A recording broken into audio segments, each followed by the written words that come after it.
नमस्कार, मैं हूं शम्स ताहिर खान और आप देख रहे हैं वारदात की खास पेशकश सीधे मुंबई से। आप माने या ना माने, माल सिगरेट को कहते हैं, हैश सिगरेट होता है और बीड भी सिगरेट को कहते हैं। अब हैश और बीड ब्रांड की सिगरेट बाजार में बिकती हो या ना बिकती हो, लेकिन दीपिका पादुकोण की माने तो हैश भी सिगरेट और बीड भी सिगरेट। ये हम नहीं कह रहे। दीपिका पादुकोण ने बाकायदा एनसी के दफ्तर में शनिवार को जो पूछताछ हुई उसमें यह बयान कलमबंद कराया है। उन्होंने कहा है कि ड्रग्स से उनका कोई लेना देना नहीं।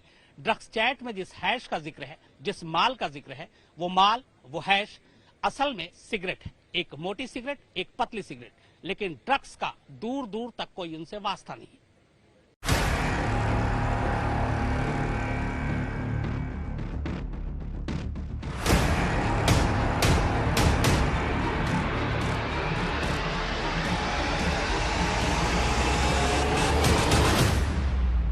माल है क्या?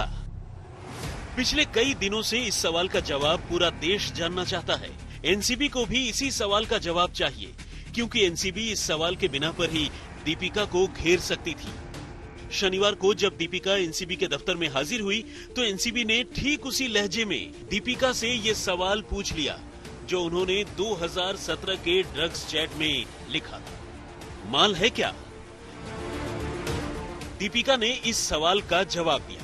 कहा, हाँ, मैंने पूछा था माल है क्या, लेकिन ये माल वो माल नहीं है जो आप लोग समझ रहे हैं। हम माल सिगरेट को कहते हैं। माल सिगरेट का हमारा कोडवर्ड है। एनसीबी ने दीपिका के चैट से उठाकर दूसरा सवाल दाग दिया, फिर हैश क्या है? ये भी आपके चैट का हिस्सा है। दीपिका ने इसका भी जवाब दिया। कहा, माल हम लोग सिगरेट को कहते हैं और हैश और वीड टाइप ऑफ सिगरेट को, यानी अलग अलग ब्रांड के सिगरेट को। एनसीबी इससे आगे बढ़कर फिर सवाल पूछती है कि ये हैश और वीड अलग अलग ब्रांड के सिगरेट कैसे हो सकते हैं? दीपिका ने जवाब दिया कि हैश हम पतली सिगरेट को कहते हैं और वीड मोटी सिगरेट को। पूरी पूछताछ के दौरान दीपिका पादुकोण एक बार भी अपने बयान से नहीं पलटी। वो बार बार इसी पर अड़ी थी कि वो सिर्फ और सिर्फ सिगरेट ले रही थी और ये सिगरेट के अलग अलग कोड नेम थे। हालांकि एनसीबी की टीम ने अलग अलग सिगरेट के बारे में भी उनसे बड़ी बारीकी से पूछा, सिर्फ ये जानने के लिए कि वाकई ये सिगरेट और सिगरेट के टाइप्स के बारे में जो कह रही हैं वो कितना सच है। क्या ये अलग अलग सिगरेट को जानती हैं, उनके नाम पहचानती है? और इसके जरिए भी दीपिका पादुकोण से सच उगलवाने की कोशिश की गई। लेकिन करीब 3.5 घंटे तक जो पूछताछ हुई उसमें दीपिका पादुकोण एक बार भी अपने इस बयान से पीछे नहीं पलटी कि ये ड्रग्स नहीं बल्कि सिगरेट की बात हो रही है। पूछताछ में दीपिका ने अपने इस कोडवर्ड को सही ठहराने के लिए दलील दी कि फिल्म इंडस्ट्री में भी आपस में बातचीत के दौरान हम बहुत सारे कोडवर्ड का इस्तेमाल करते हैं। उन्होंने ऐसे कई कोडवर्ड बताए जिनमें 2 खास हैं, एक पनीर और दूसरा क्विकी एंड मैरिज। बकौल दीपिका, पनीर का इस्तेमाल वो उन लोगों के लिए करती हैं जो बहुत दुबले पतले होते हैं। उन्होंने कहा कि ऐसे दुबले पतले शख्स को देखकर हम लोग आपस में उसे पनीर बुलाते हैं। क्विकी एंड मैरिज का कोडवर्ड भी उन्होंने डिकोड किया। कहा, ये long and short term relationship के लिए इस्तेमाल किया जाता है। क्विकी मतलब शॉर्ट रिलेशनशिप, मैरिज मतलब लॉन्ग रिलेशनशिप।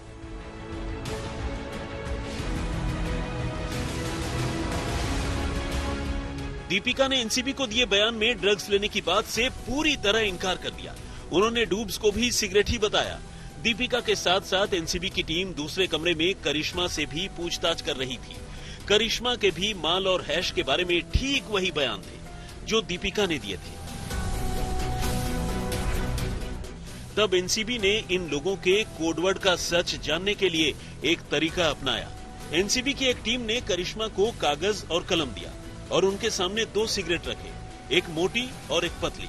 फिर करिश्मा से कहा कि इन दोनों सिगरेट का नाम लिखो। करिश्मा ने पतली सिगरेट के लिए हैश लिखा और मोटी सिगरेट के लिए वीड। यही बात, यही कोड दीपिका पहले ही बता चुकी थी, यानी दोनों के कोड एक थे। एनसीबी सूत्रों के मुताबिक इसका एक ही मतलब है। इन दोनों को पूरा होमवर्क करके यहां भिजवाया गया था। दोनों को कोड और कोड के मतलब भी समझाकर भेजे गए थे। यही वजह है कि दोनों के कोड एक थे और एक ही तरह से डिकोड भी हो रहे थे। एनसीबी के मुताबिक दीपिका जब एनसीबी के दफ्तर पहुंची तब वो अगले 1-1.5 घंटे तक बेहद नर्वस थी। फिर बाद में धीरे धीरे नॉर्मल हुई। हालांकि वो एनसीबी दफ्तर में करीब 5.5 घंटे रही, लेकिन पूरी पूछताछ 3.5 घंटे चली। दोपहर करीब 3 बजे जब एनसीबी के एक अफसर ने दीपिका से कहा कि अब आप घर जा सकती हैं, तो दीपिका ने पहली बार राहत की सांस ली। इसके बाद दीपिका ने दबी जुबान में पूछा कि क्या मुझे कल भी आना है। एनसीबी अफसर ने जवाब दिया, फिलहाल आपकी जरूरत नहीं है, आगे कभी जरूरत पड़ी तो बताएंगे। ये सुनकर 5.5 घंटे बाद दीपिका पूरी तरह सुकून में थी। एनसीबी को दिए दीपिका पादुकोण के इस बयान का मतलब क्या है, तो आपको समझाऊं। दीपिका के खिलाफ एनसीबी के पास 2017 का ये ड्रग्स चैट है। इसके अलावा अभी तक कोई और सबूत उनके हाथ नहीं लगा है। एनसीबी के सूत्रों का ये कहना है कि इस बयान के बाद अब वो जो आगे की जांच करेंगे और कार्रवाई करेंगे, वो खास तौर पर यही होगा कि इस ड्रग्स चैट और इसके जरिए वो लोग जो इसमें शामिल हों, उन तक पहुंचने की कोशिश की जाएगी। फिर इसमें ड्रग पेडलर भी हो सकता है, या दीपिका और करिश्मा के कुछ और जानने वाली भी हो सकते हैं। उनके जरिए कहीं अगर ये साबित हो गया कि इस पूरे मामले में न सिर्फ ड्रग्स ही की बात हो रही थी, ड्रग्स की खरीद फरोख्त की बात हो रही थी, ड्रग्स के इस्तेमाल की बात हो रही थी, तब आगे चलकर दीपिका पादुकोण से दोबारा एनसीबी की टीम पूछताछ कर सकती है। सारा ने अपने बयान में एनसीबी से कहा कि उन्होंने कभी ड्रग्स नहीं ली। हाँ, केदारनाथ फिल्म की शूटिंग के दौरान और उसके बाद सुशांत ने उनके सामने जरूर ड्रग्स लिया। श्रद्धा कपूर ने भी ड्रग्स लेने की बात से इनकार कर दिया, लेकिन उन्होंने भी सुशांत का नाम जरूर लिया कि सुशांत ड्रग्स लेते थे। सारा और श्रद्धा को रिया चक्रवर्ती के बयान के आधार पर एनसीबी ने तलब किया था। हालांकि इन दोनों का ड्रग्स मंगाने या ड्रग्स लेने को लेकर कोई चैट नहीं है। कैमरा पर्सन विनोद शिकारपुरी के साथ शम्स ताहिर खान, मुंबई, आज तक। तो दीपिका पादुकोण ने तो सिगरेट, माल, हैश, बीट सब कुछ पलट के रख दिया। अब दूसरी तरफ एनसीबी के रडार पर करण जौहर का एक पुराना वीडियो भी है। उस वीडियो में बाकायदा एक पार्टी हो रही है। उस पार्टी में कहा यह जा रहा है कि ड्रग्स लिया जा रहा था। अब ये कितना सच है, कितना झूठ, एनसीबी इसकी जांच करेगी। एनसीबी को अगर जरा सा भी लगता है कि मामला ड्रग्स का है, तो फिर करण जौहर भी एनसीबी के दफ्तर में हाजिर होंगे। लेकिन सवाल यह है कि एक वीडियो के जरिए यह पता किया जाना कि वहां पे जो लोग बैठे हैं, अगर वो नशे में भी हैं, वो शराब का नशा है या फिर ड्रग्स का, यह बड़ा मुश्किल काम है।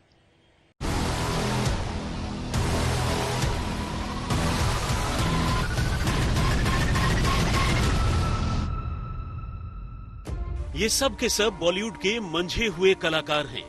जब किसी किरदार में उतरते हैं तो ये पता ही नहीं चलता कि किरदार क्या है और हकीकत क्या।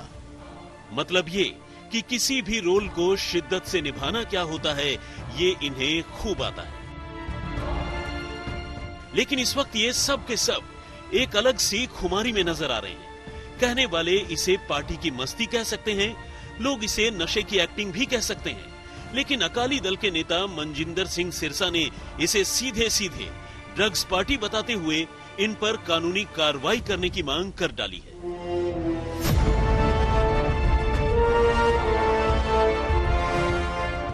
सिरसा की माने तो ये एक ऐसी ड्रग पार्टी का वीडियो है जिसे सोशल मीडिया में डालकर बॉलीवुड के बिगड़ेल असल में कानून को चुनौती देना चाहते हैं कि कोई हमारा कुछ नहीं बिगाड़ सकता।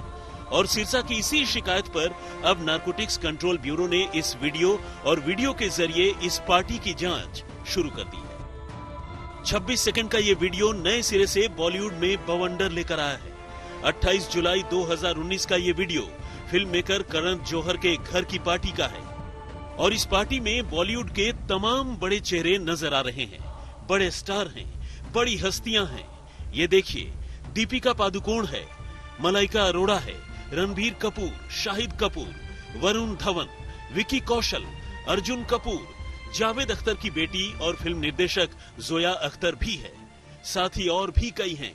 सभी पार्टी की मस्ती में चूर हैं। कैमरा आता है और सभी पोज देने लगते हैं।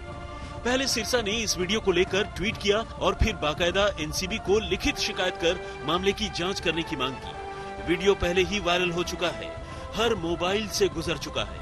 हर कोई ये देख चुका है कि बॉलीवुड वालों की हाउस पार्टी असल में कैसी होती है। लेकिन अब हाउस पार्टी का यही वीडियो करण जौहर और उनके साथियों के लिए जी का जंजाल बन चुका है। करण जौहर के साथ साथ वीडियो में दिख रहे 12 सितारे सवालों के घेरे में आ गए हैं। ये जो लोग हैं ये एक्सपोज होने चाहिए। हमारा यूथ जो है इनको देख के प्रभावित होता है। और आप इनकी जुर्त देखिए, ये ओपन सोशल मीडिया पे वीडियो डाल रहे हैं और फ्लॉन्ट कर रहे हैं। मैं तो कहूंगा देशवासियों को चिढ़ा रहे हैं कि देखिए हमारा कोई कुछ नहीं बिगाड़ सकता। वैसे तो सिरसा का कहना है कि उन्होंने इस वीडियो को लेकर पिछले साल ही एनसीबी से शिकायत की थी, लेकिन तब एनसीबी ने इस पर ध्यान नहीं दिया। अब सुशांत केस में ड्रग्स का एंगल जुड़ा तो सिरसा ने नए सिरे से वीडियो की शिकायत नारकोटिक्स कंट्रोल ब्यूरो से की। शुरुआती जांच में एनसीबी ने वीडियो को सही पाया, यानी एनसीबी के मुताबिक वीडियो से कोई छेड़छाड़ नहीं की गई और न ही इसमें कोई बनावटीपन है। लेकिन एनसीबी इस वीडियो को लेकर जल्दबाजी में कयास लगाने के हक में नहीं है। नहीं, उसका इस केस से कोई लेना देना नहीं है। इस केस से मैंने कहा कोई लेना देना नहीं है। लेकिन अलग केस बनाकर भी क्या उस पर इन्वेस्टिगेशन होगी? No speculation. उधर आज तक के शो में करण जौहर पहले ही इस वीडियो पर सफाई दे चुके हैं। उन्होंने सारे आरोपों को नकारा है। Would I be stupid in bright lights to put out a video of a group of friends if there was a consumption of any medical substance? My house and where I stay and everybody who's visited my house, my mother lives on the same level as that particular drawing room. She was with us, sitting, she had dinner with us, we were chatting. It was that kind of evening. She went back and then this video was taken. And after that, there was this big uproar on social media. And I was really angered with the kind of responses that were coming in. And then poor Vicky, coming out of a bout of dengue, he scratched his nose. And that went into a tiz. It's ridiculous. And I've said that the next time there are people who make these allegations, baseless allegations and accusations, we will deal with that very strictly. Party में दिखे विकी कौशल भी party में drugs चलने के आरोपों को सिरे से खारिज कर चुके हैं। The night Karan calls all of us ki we are just chilling, let's hang together. Like okay, fine, and we go there. And 3 days before this night, I had just recovered from dengue. For 10 days, I've been sitting at home under dengue, and it was the most boring thing to be a part of. And I start recovering. Doctors say you can get back to shoot, you can start doing workshops and stuff. So for the first 3 takes, we were all, hey, what's up, hey. By the 4th time, we were like, Karan, just get done with your video, man.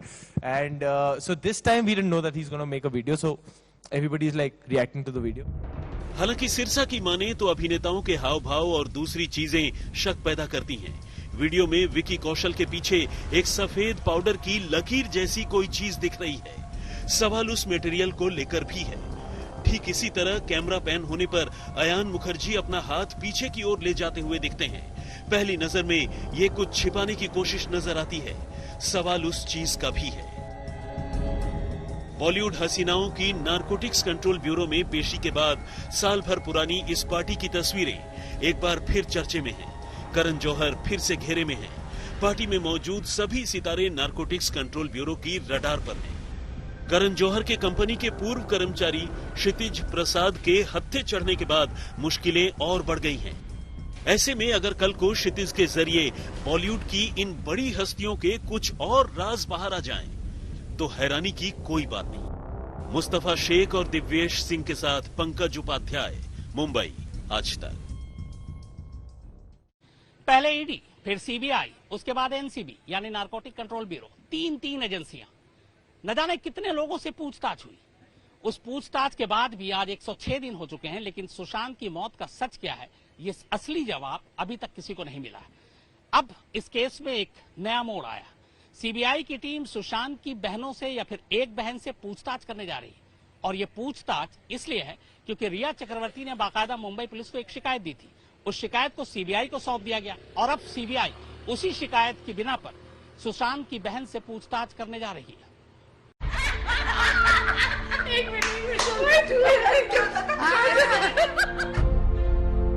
CBI अब तक सुशांत की मौत की असली वजह तक नहीं जान पाई और मामले में एक नया ट्विस्ट आ गया। ट्विस्ट ये कि अब सीबीआई को रिया की ओर से दर्ज करवाई गई उस एफआईआर की भी जांच करनी होगी, जिसमें रिया ने सुशांत की मौत के मामले में उल्टा सुशांत के घर वालों पर ही सवाल उठाए हैं। सीबीआई कभी भी मामले की छानबीन के लिए सुशांत के घर वालों, खासकर उनकी बहनों को तलब कर सकती है।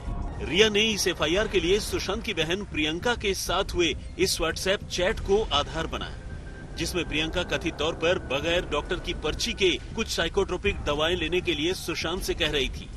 रिया ने कहा कि एक तरफ तो सुशांत के घर वाले उस पर सुशांत को गलत तरीके से ड्रग्स देने के आरोप लगा रहे हैं, लेकिन दूसरी तरफ खुद उनकी बहनें बगैर किसी डॉक्टर को दिखाए सुशांत को दवाएं दे रही थीं।